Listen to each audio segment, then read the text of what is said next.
Today, he's got one, but was denied as he tried to get the second one. 3rd and goal now. The defense looking to hold serve again. And he is going to lose yardage here. Losing 6 yards there to bring up 4th. I have to admit to a little bit of surprise on that play call. Short yardage and they try to go wide. They got spilled for their efforts. So on 4th down, out trots the kicker in a big spot here. From the right hash here, should be an easy one. And Gano's kick is right through. And that'll push the lead up to 8. So, Charles, I think from a defensive perspective, you have to look at that field goal there and consider it a win. You were able to keep them within a touchdown, so no question about it. That was the kind of stand that keeps you in ball games. And now out comes Minnesota. And last time the turnover on the fumble, and they were in enemy territory, so that had to be very frustrating. Down on the scoreboard here, can't do it again. You nailed every part of what was frustrating.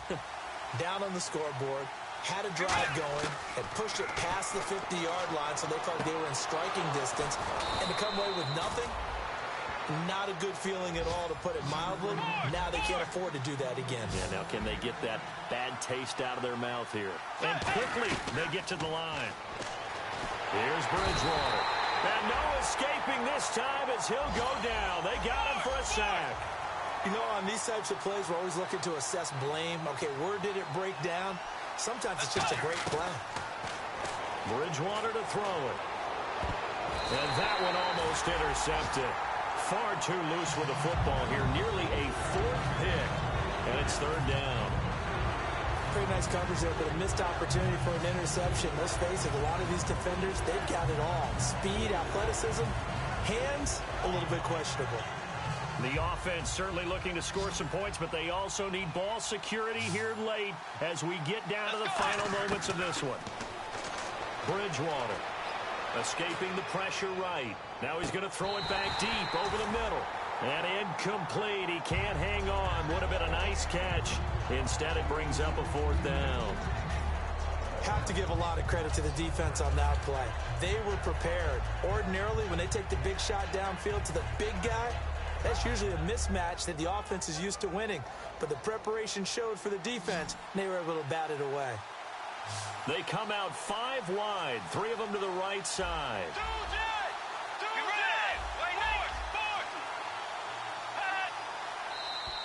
Now contact up front as penalty markers come in. Who is this against?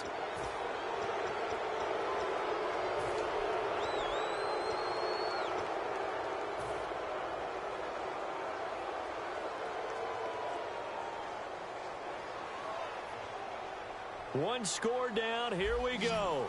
They're going to go for it here on 4th down. Let's go.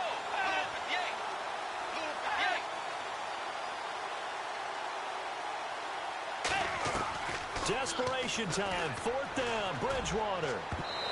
And no, it's incomplete. The Vikings unable to convert here on 4th. And the Panthers are going to get it back in excellent field position. Carolina getting set to take the field.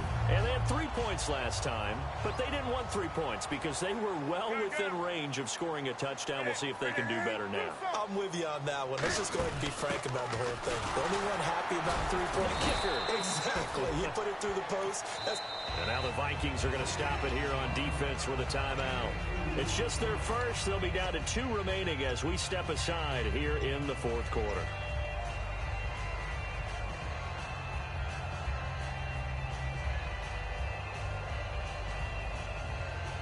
And the offense here just looking to stay in bounds, complete the short passes, and put this game on ice. This is Stewart again. And for one of the few times here today, this run's not going to go anywhere. He'll pick up only a yard there, and it'll leave him with a 3rd and 7. And in this situation with another timeout called by the Vikings now.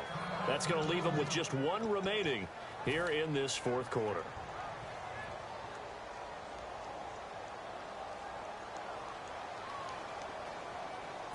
And now on 3rd down, they'll need to get it to the 36 to pick up the first. To throw is Newton. Flush to his right. And the 3rd down pass falls incomplete. We know it's not an easy job to go out and catch passes when people are trying to tackle you and knock the ball away. But the bottom line is, that's a pass he's got to have and a pass he should have caught. So on 4th down, out trots the kicker in a big spot here. This to perhaps salt this one away. And this kick is not going to be close. It's well short, well right to boot. And this score will stay right where it is. So without making excuses, you have to figure that this rain has had an impact now on both of his missed field goals. It's one of those situations really difficult to practice for and tough to prepare yourself against. It's just a whole different animal kicking in the rain, and we've really seen him struggle. Now it's AP, Adrian Peterson. They get 25 yards out of that one. And it'll be a Minnesota first down. Time for a break. We're back to see what happens after this.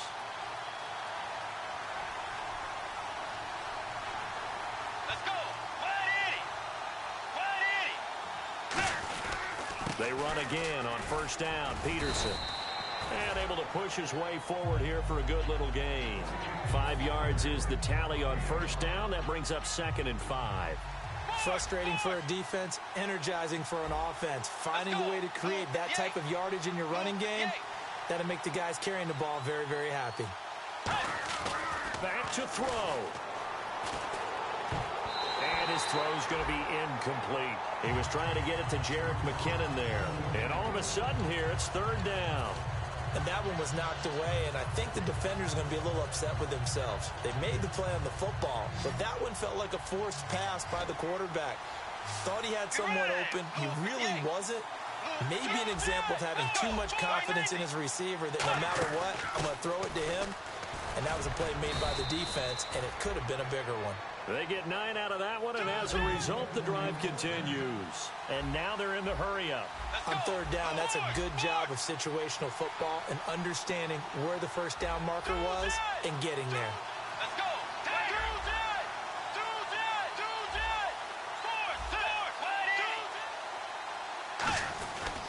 They run again with Peterson.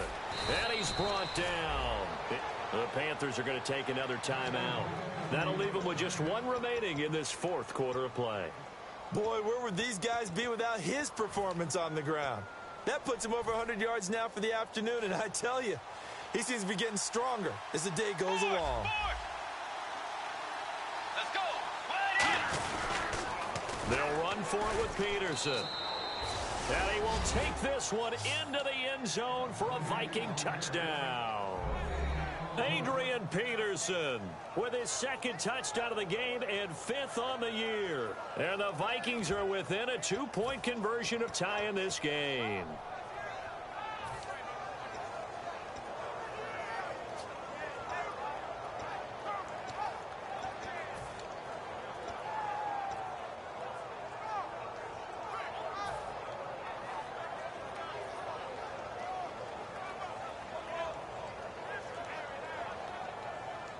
So now here are the Vikings faced with a big 2-point conversion attempt.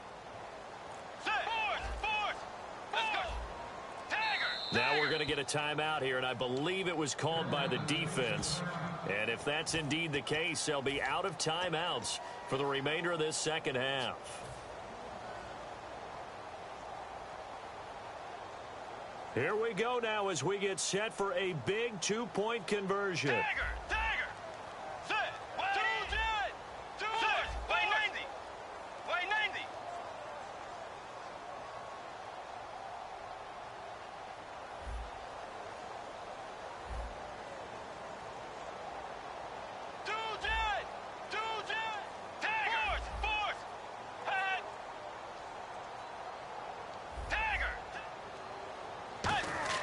Bridgewater will try and throw. And it's caught.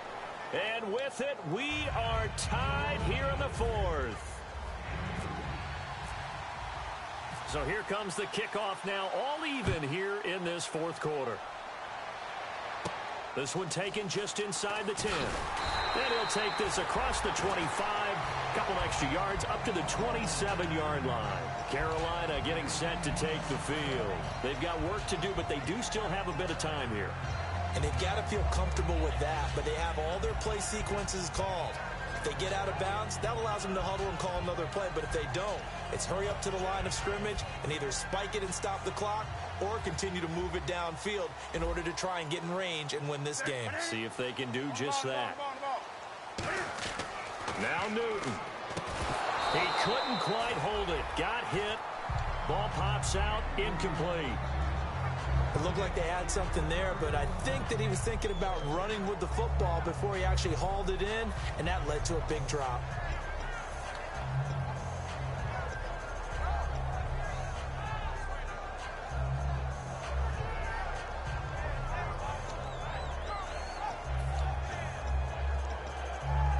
So just about a minute to go here, tie ball game. As fans, we love free football, but the guys in the field don't. They're going to attack and go for the win right now. Newton. And this is going to be intercepted. It's the second rounder, and he will take this one home. It's a touchdown. I don't know who all is to blame there, but I love seeing pick sixes. Nothing like seeing someone pluck it out of the air and go the other way and see people try to change directions. Hard to do. So they'll get another shot on offense following that pick six. And now the kick is away. This will be fielded at the 6. Uses the stiff arm. Carolina getting set to take the field. They're down here in a one-score game. At the time, it's a factor, but it's not a huge factor right now, is it? It's really not, because this amount of time gives them a chance to run their offense, to go through play sequences. And this is what they work on every week in practice, usually on a Friday. They go over this type of a situation, late-game situation. What are we going to do when we have the opportunity? They've called these plays a bunch of times. Now's their chance to execute them. Well, they have the opportunity now. Here's the execution. He'll look to throw. Now a desperation throw deep downfield. And he bats it away, and it falls down incomplete. And you just know when that play call came in, their eyes lit up, because anytime you get a chance to take a big shot downfield, that's a lot of fun, and they missed an opportunity. Back to throw. And nearly intercepted there. That would have been ball game if he had clinched it and caught it. Instead, it gives him one more chance here on 4th down. Down 7, and they've got to go for it here on 4th down. He's back to throw. And he finds a man with a crossing route. It's a pickup of 19 yards on the play. And on 4th and long, somehow they're able to keep the drive going. And now it looks like they're going to be in the hurry-up.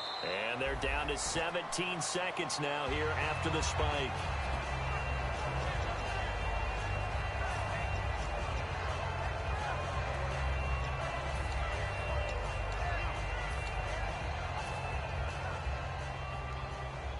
And some changes here as the D-line separates some. They'll look to throw. He's going to let it fly. And, oh, a crusher there as it's intercepted. Picked off by Harrison Smith. And they have the football and will set up shop at the 33-yard line. And the Vikings now heading on to the field. The clock cannot be stopped here. Defense can't do anything. So kneel it down, take it home. No doubt about it. It's what you practice for in winning situations each and every week. Victory formation. Take a knee and go on into the locker room and celebrate. Call it a victory. It's a loss of 2 there, bringing up 2nd down. I'll tell you what, partner, you learn a lot in every game. But when you win a close one, maybe you get to determine a little bit more about the guts of your team if you're the head coach. It gives you much more than a snapshot now, doesn't it? You get to see the full picture of who your team is, and especially individuals, and how they handle pressure situations. And then moving forward, you have the confidence that